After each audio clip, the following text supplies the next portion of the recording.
Hello there. The EU Commission has issued a 16-page document warning the EU 27 member states and its businesses that they should step up preparations for a no-deal Brexit.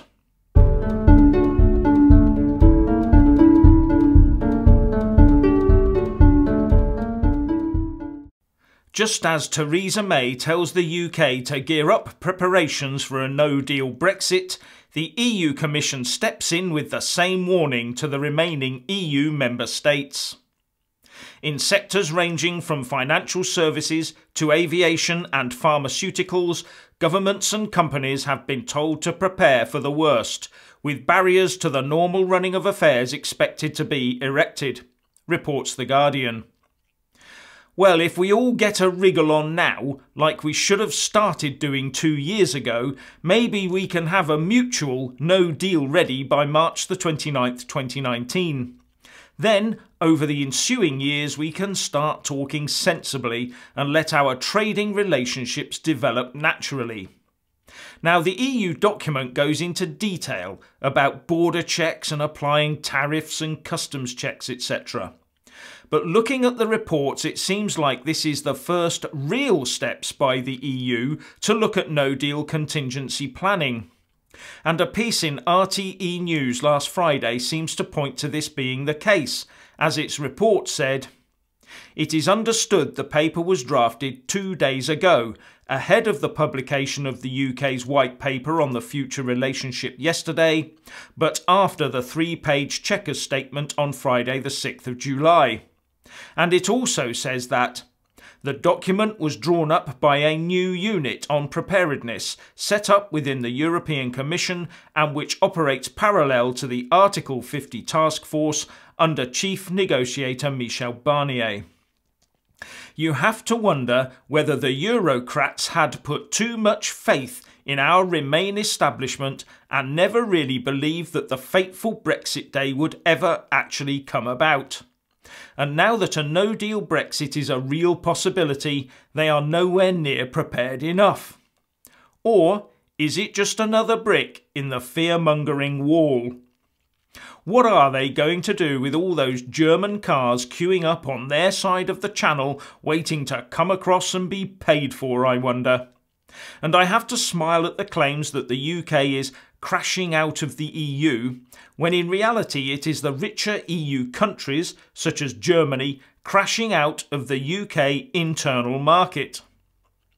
Moving on to the Conservative Party, the UKIP leader Gerard Batten tweeted the following out earlier today.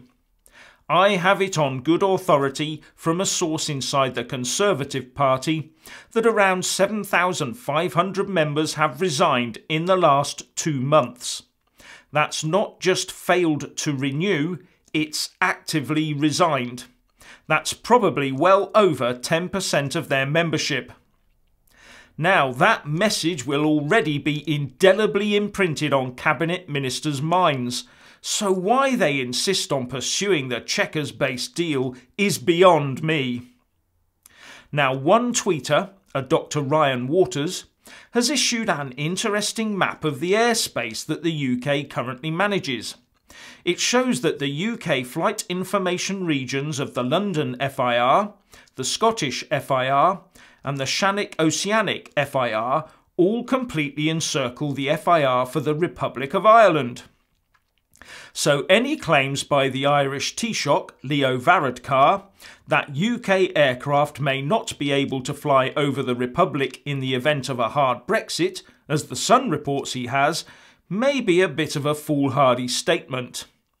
The National Air Traffic Service gives more information on these FIRs, and Eurocontrol provides a very handy map. UK airspace is divided into 3 FIRs, London, Scottish and Shannick Oceanic. The London FIR covers England and Wales. The Scottish FIR covers Scotland and Northern Ireland. The Shannick Oceanic FIR covers a region of airspace totalling 700,000 square miles over the north-east Atlantic. It seems that the UK has quite a chunk of coverage, doesn't it? I wonder who's going to be flying around who on their way to the USA, etc. Now on to more domestic problems. The soaring levels of very serious crimes in this country should have everyone sitting up, taking notice and getting very worried. Homicides up 12% in a year, knife crimes up 16% and gun crime up 2%. The ONS figures seem to show that generally crime has been higher in the past, but had been falling until about 2014, since when serious crimes such as those I mention have started to increase. Now we can all point our fingers in a multitude of different directions: the police, the Home Office, the Home Secretary, the education system, austerity, etc., etc., etc. But another problem is that crime solving is falling too, from about 15% in 2015 to 11% last year to 9% now. The Home Office figures show a continuing downward trend since 2015 in the proportion of cases police have resolved, falling from 15 to 9%, reports the BBC. Now the big dilemma here is that crime is going up, but fewer criminals are being properly dealt with, which could create a perfect storm for increased crime in the coming years. But, funny old thing, just as these figures come out, the police watchdog releases a report on hate crime today, with The Guardian issuing a report of its own on it with the headline, "Brexit will trigger rise in hate crimes, warns police watchdog." With the report going on to say that the police watchdog has warned that there is a real possibility that there will be a spike in hate crimes directly after Brexit Day next year. This claim is based on previous spikes of reported hate crimes based around events of national significance, which have proved controversial because some commentators have said that these events triggered a rise in reports, not a rise in events. However, as I said, that is controversial, so I'll let you decide for yourselves. But if you are a cynic, you could say it is all timed to take your eye off of serious life-threatening crime and concentrate your minds on hate crime. So, please let us all know what you think by leaving a comment below. Thank you for watching. Please do like and share this video. And also subscribe to my channel.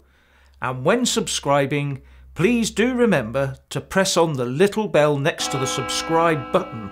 That way you'll get an alert every single time I put up a new video. Thank you very much for watching.